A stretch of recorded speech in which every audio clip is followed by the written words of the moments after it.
Canaan ప్రాంతంలో వెళ్ళారు Israel ప్రజలు. అక్కడ ఉన్నటువంటి 7 తెగల జాతుల వారితో ఆధ్యాత్మిక వ్యభిచారం చేశారు. అప్పు వారు మమ్మల్ని స్వస్థపరుస్తున్నాయి. నిజంగా దేవుని కోపం ఎందుకు వచ్చింది తెలుసండి? కనాన్లో 7 జాతుల వారు ఉన్నారు. ఎవరాలు? పెరిచ్చీలు, హిత్తీలు, ఎబుసీలు, గిల్గాషీలు, అమోరీలు. 7 జాతుల వారు అన్యులు, దేవుడు అంటే తెలీదు. వారు ఏం చేస్తారు అక్కడ? దేవత విగ్రహం చేసుకున్నారు.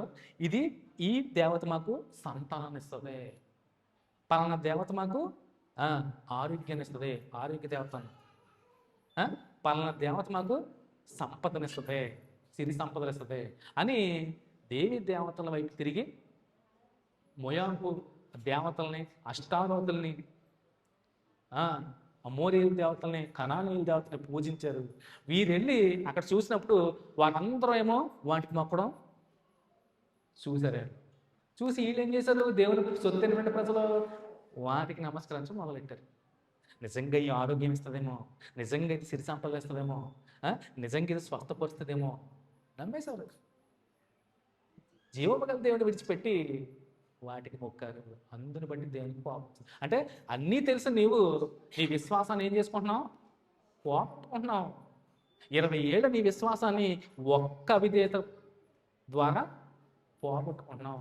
వచ్చావు సుఖమైన 30 ఏళ్ళు స్థానికంగా ఎంతో విశ్వాసం చూపించావు, కనపరిచావు. కానీ ఒక్క తప్పిదం వల్ల నీ 20 ఏళ్ల విశ్వాసం, నీ 30 ఏళ్ల విశ్వాసం పోయింది. అయ్యో ప్రభా, మేము అన్నేళ్ళు నీతో సహవాసం అన్నామే, నీ మాట విన్నామే అంటే నేను ఇచ్చిన ఆజ్ఞలు నా మాట వినలేదు, తప్పు. 10 ఆజ్ఞలు ఒక ఆజ్ఞ తప్పనా పోయినట్టనా? ధర్మశాస్త్రం అది చెప్తుంది. 10 ఆజ్ఞ ఇచ్చాడు, అన్నీ పాటించి ఒక్క ఆజ్ఞ చెప్తే ప్రభు ఒక్కటే కదా అంటే కుదరదు దేవుడి దగ్గర. 30 ఏళ్ళు వచ్చావు, 40 ఏళ్ళు వచ్చావు. నాకు తెలిసి మా నాన్నగారు ఇక్కడ స్థానిక సంఘం పెట్టినప్పటి నుంచి వచ్చినట్టు కూడా ఉంటారు. ఇందులో కొంతమంది నిద్రించారు, ఇంకా ఉన్నవారు ఉన్నారు. వారి విశ్వాసం ఎందుకు చేరలేదు? ఈ సంఘంలో తప్పితే అసలు వేరే చోటకి వెళ్ళాలని చాలా ఉన్నారు ఇందులో వృద్ధులు. నాకు తెలిసి మన గట్ట బంగారమ్మ గారు, చాలామంది ఉన్నారు, మారి చచ్చివతి గారు, చాలామంది ఉన్నారు, భూలక్ష్మి గారు. వెళ్ళండి, వెళ్ళరు వేరే చోటకి, ఎక్కడ పడితే అక్కడ పరిగెట్టరు.